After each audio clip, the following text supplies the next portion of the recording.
అందరికీ సమాన హక్కు ఇచ్చిన రాజ్యాంగాన్ని రచించిన అంబేద్కర్ గారి పేరును జై భీమ్ అని చెప్పనంగానే ఈ వివక్ష మనం చూస్తూ ఉంటే చాలా బాధాకరమైన విషయం.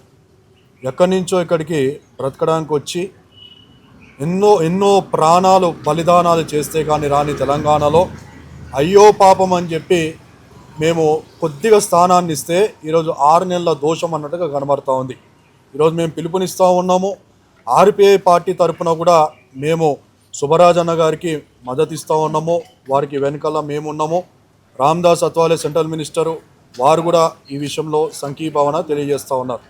ఈరోజు మేము చెప్తా ఉన్నాము, మార్వాడి మార్వాడి మార్వాడి మార్వాడి క్షమాపణ చెప్పాలి, క్షమాపణ చెప్పాలి, క్షమాపణ చెప్పాలి.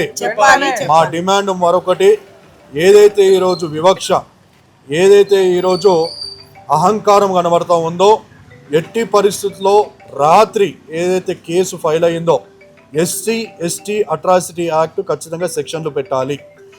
ఒకవేళ సెక్షన్లు పెట్టకుండా షాపును కూడా ముయ్యకుండా ఉంటే ఖచ్చితంగా ఇక్కడ ఈ రోడ్డు మొత్తము మేమందరం దళితులము కానీ మిగతా వారందరూ తెలంగాణ వాదులంతా ఇక్కడి నుంచి ఆ పైదాకా కూర్చొని మా యొక్క విన్నపాలు వినేదాకా మేము ఖచ్చితంగా ఇక్కడ నిరాహార దీక్ష చేస్తామని చెప్పి కూడా మరొకసారి తెలియజేస్తా ఉన్నాం.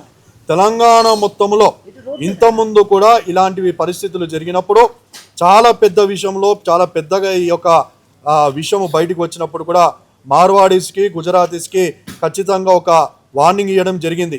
అయినా కూడా ఒళ్ళు దగ్గర పెట్టుకోకుండా ఇదే పరిస్థితిలో వాళ్ళు చేస్తున్నట్టుగా కనబడతా ఉంది.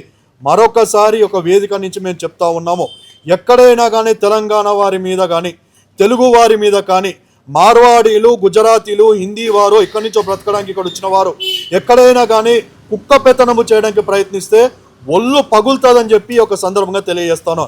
ఎట్టి పరిస్థితిలో మా ఒక వర్గాన్ని, మా తెలంగాణ తెలుగు జాతిని మేము బ్రతికించుకుంటాం. తెలుగు జాతికి ఆర్పిఐ పార్టీ వెన్నంటూ ఉంటుందని చెప్పి మరొకసారి తెలియజేస్తూ నా మాటలు నేను ముగిస్తా ఉన్నా. జై భీమ్.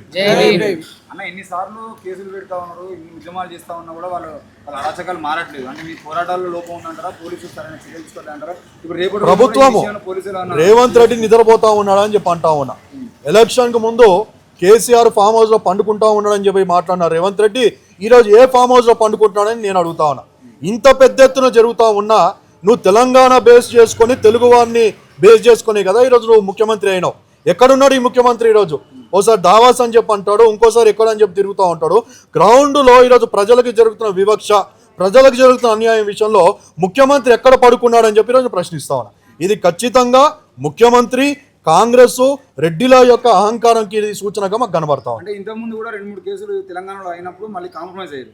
ఇప్పుడు మళ్ళీ ఇది కూడా కాంప్రమైజ్ అయ్యేటువంటి అవకాశాలు ఉంటాయా? మీరు ఏమైనా సీరియస్? ఖచ్చితంగా వీరి మీద SC/ST అట్రాసిటీ యాక్ట్ అన్న ఖచ్చితంగా పెడితే ఇంకొకసారి ముందుకు రావడని చెప్పి తెలియజేస్తాను. ఎందుకంటే 12 నుంచి 1300 మంది ఆత్మ బలిదానాలు చేస్తే కానీ రాని తెలంగాణ వీరి కోసమా? మా తెలుగు వారికి ఎక్కడ ఉన్నది ఇక్కడ రెస్పెక్ట్? మా తెలుగు వారికి ఎక్కడ ఉన్నాయి ఉద్యోగాలు? మా తెలుగు వారికి ఎక్కడ ఉన్నాయి బిజినెస్లు?